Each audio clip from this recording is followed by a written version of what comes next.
Okay, I'm going to talk briefly about how the first money, fiat currency, fiat money was created. Initially, obviously, it's going to be a little bit hypothetical, but the idea is going to show the point. So there was a goldsmith. We're going to call him Goldsmith Gary. He had a safe because he worked with gold.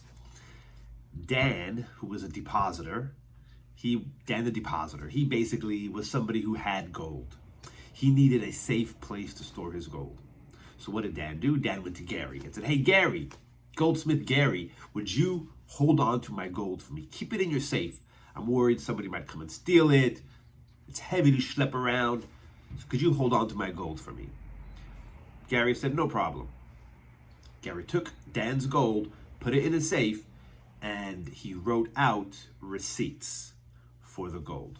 Now, each of those receipts had a unique number on it, so that way Gary could keep track of who he was giving those receipts to, and he also signed it to make sure that it was very difficult, maybe impossible for somebody to duplicate it. So he gave Dan, let's say Dan gave Gary 100 ounces of gold, and Gary gave Dan 100 receipts. Each receipt was worth 1 ounce. So at any time, Dan could come back to Gary and exchange as many receipts that he had as he wanted for his gold. Everybody was happy. Then what happened was Dan wanted to go buy a horse for his wife. Their anniversary was coming up, and his wife loved horse riding. So Dan went to the horse trader, Harry, we'll call him Harry, and he told Harry, "Hey, Harry, I want to buy a horse. It costs 10 ounces of gold, no problem."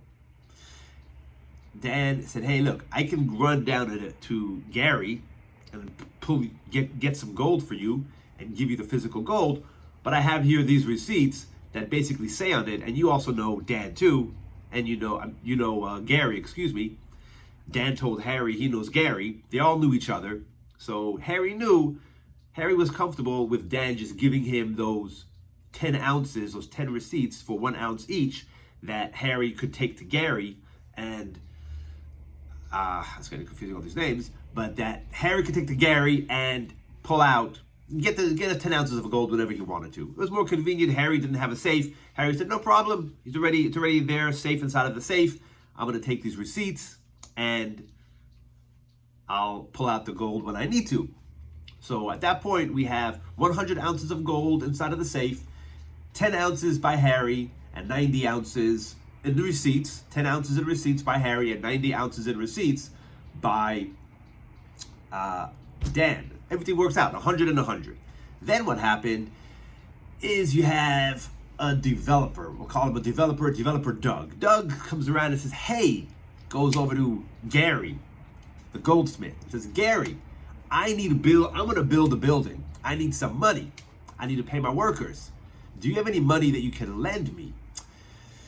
And this is already 2 years later, let's say, right? It's 2 years later, and Gary saw that neither Harry nor Dan had pulled out their gold in 2 years.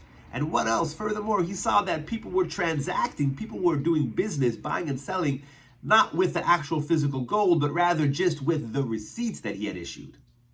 For convenience, for safety, so it wouldn't get stolen, etc. Because also, Gary guaranteed that if one of those receipts got stolen or lost, that he could replace it. He'd replace it for them because he knew the number. It had a unique number on it. So Gary told Doug, he said, "Doug, I've got some gold here that I really could lend you, but it's not my gold." Gary asked Dan, the depositor, said, "Dan, look, you've got here 90 ounces. Yeah, you have 90 receipts. You have here 90 ounces of gold sitting here for 2 years. We have a developer, Doug, that wants to borrow 20 ounces. Are you okay with me lending him 20 ounces of your gold? And I'm going to give you," Doug said he's going to give me back the gold, and Doug is going to give me back 25 ounces, right? I'm going to lend him 20 ounces. He's going to give me back 25 ounces. I'm going to guarantee you, basically, that I'm going to give you you allow me to lend out 20 ounces, and I'm going to give you 21 ounces in 6 months' time. It's just sitting here anyways. Dan's like, sure, not a problem, let's do it. So, and then Gary, the goldsmith, told Doug, the developer, said, Doug, look, you're going to schlep out 20 ounces of gold right now. It's kind of heavy. You could lose it, could get stolen. You're still going to owe me the gold back. I could just give you 20 ounces in receipts. I could just give you 20 ounces in receipts, and you come back, you give me those 20 ounces in receipts, and either 5 more ounces in receipts from somebody else, wherever you have gold by them, or wherever you have receipts by them, or you just give me gold. Make it easy. You just give me 5 more ounces of gold that you dug up somewhere. Doug dug it up. You dug up somewhere, and you give it back to me.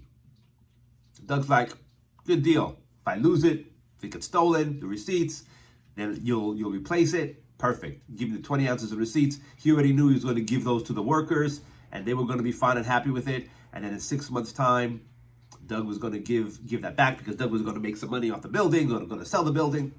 So that's what happened. Now, at this point right now, if you think about how much currency, how much money, we'll call it currency, how much currency was in circulation, and how much gold there actually was. At this point, there, if you do the math, there's 100 ounces of gold. That gold didn't change. There's still only 100 ounces of gold. And then but as far as the currency in circulation, you still have 100, right? 90 by Dan, 10 by Harry, the horse trader, and then you've got 20 in receipts that are with Doug. So you have 120 ounces of receipts and currency in circulation that are being transacted, but only 100 ounces of gold. And that, my friends, is how fiat currency was created.